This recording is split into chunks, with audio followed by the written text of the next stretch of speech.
आश्वासन किया है उसको जेल में डालेंगे, और साथ में उन्होंने कौन सी जेल में नीरव मोदी है? कौन सी जेल में मेहुल चौकसी है जिसको मोदी जी हमारे मेहुल भाई बोलते थे? कौन सी जेल के अंदर देश के विजय माल्या है? कौन सी जेल के अंदर संदेशरा है? देश को बताइए ना।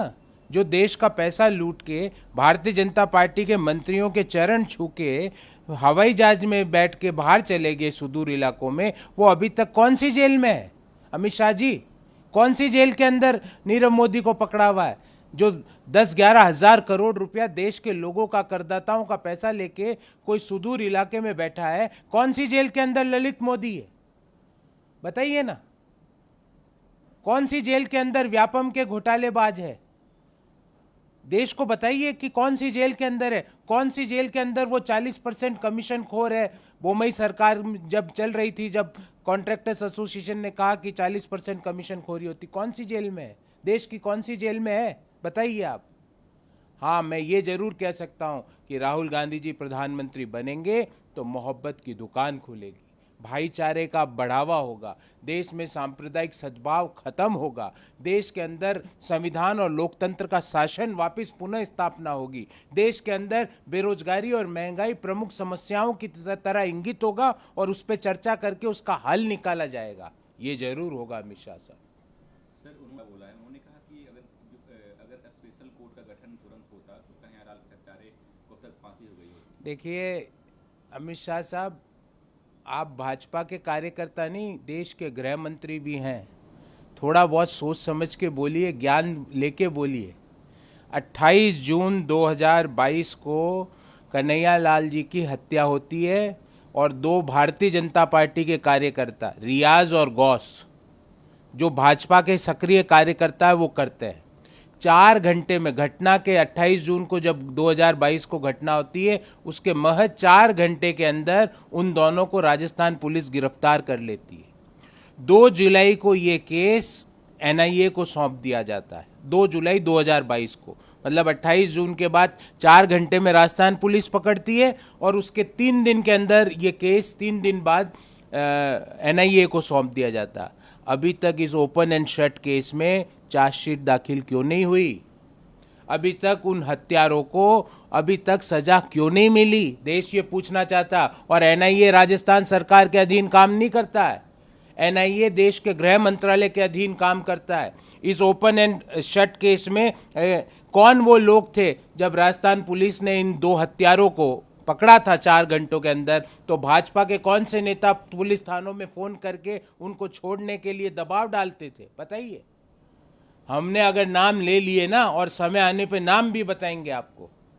28 जून की हत्या के बाद 4 घंटे के अंदर राजस्थान पुलिस ने उन हत्यारों को पकड़ा, जो दोनों के दोनों भारतीय जनता पार्टी के सक्रिय कार्यकर्ता थे।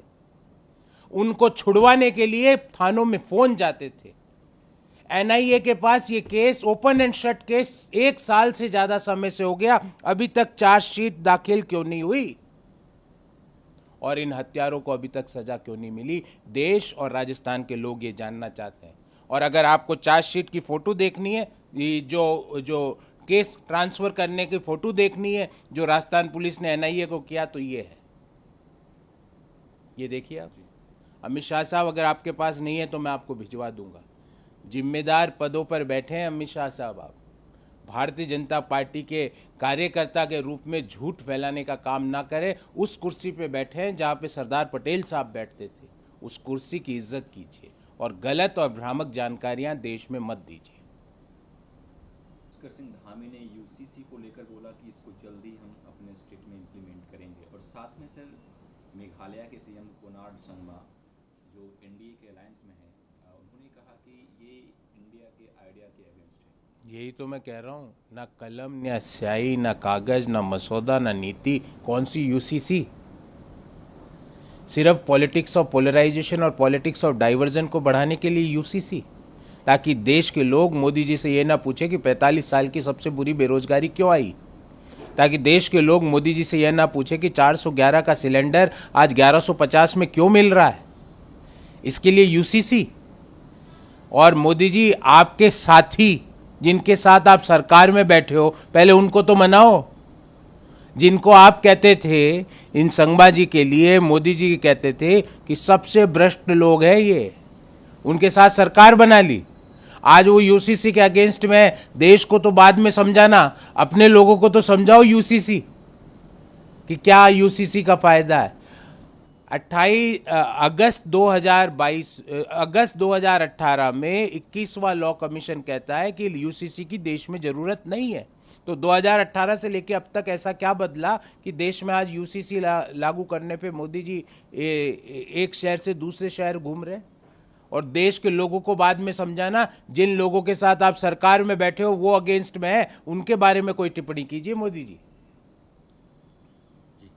आया है राहुल गांधी जब मणिपुर दौरे पे, उन्होंने कहा कि वो गिद्ध पर्यटन पे गए। देखिए, मैं घटिया शब्दों का जवाब घटिया शब्दों से नहीं दे सकता। मेरे तो संस्कार माता पिता ने और देश के हमारे पूर्वजों ने ऐसे नहीं सिखाए। पर मैं उनको ये कहूँगा कि वो एक मंत्री है। एक मंत्री को इस तरह की भाषा, कोई व्यक्ति, अगर राहुल गांधी जी मणिपुर के लोगों के आंसू पहुँचने जाते हैं तो वो गिद्ध पर्यटन है। मणिपुर के लोगों के जख्मों पे मरहम लगाने जाते हैं तो वो गिद्ध पर्यटन है। मणिपुर की महिलाएं उनको देख के फूट फूट के, चिपक चिपक के उनके साथ रोई है, वो गिद्ध पर्यटन है। लोगों के घर जले, लोगों ने अपने को खोया, उनको सहानुभूति देने जाना गिद्ध पर्यटन है। शर्म आनी चाहिए ऐसे मंत्री को और इस तरह की भाषा को। अपने अंतरात्मा में सोचो, अगर ये गिद्ध पर्यटन है तो दुनिया का हर आदमी गिद्ध पर्यटन करता है। जब हम एक दूसरे के यहाँ कोई गलत गम हो जाता है तो एक दूसरे के यहाँ सहानुभूति देने जाते हैं, तो वो गिद्ध पर्यटन है? मुझे तो नहीं लगता है गिद्ध पर्यटन है। उनकी भाषा, उनके संस्कार, उनके पूर्वजों ने उनको ये सिखाया होगा। पर भारत के संस्कार, भारत की संस्कृति में ये नहीं होता कि किसी व्यक्ति के यहाँ कोई गलत घटना घट जाए, कोई मृत्यु हो जाए, किसी का घर जल जाए, किसी के गांव से बाहर जाके दूसरी विस्थापित कैंपों में जाके रहना पड़े, उनके आंसू पहुँचने जाना गिद्ध पर्यटन भारत की संस्कृति में नहीं है। उनके संस्कार में हो सकता है, पर मेरे देश की संस्कृति में ऐसा नहीं है। नमस्कार, मैं हूं मानक गुप्ता। अगर आपको हमारा ये वीडियो पसंद आया हो तो इसे लाइक और शेयर जरूर करें, और हां, हमें सब्सक्राइब और फॉलो करना ना भूलें ताकि आप देश और दुनिया की कोई खबर मिस ना करें। तो जुड़े रहिए हमारे साथ और देखते रहिए News 24।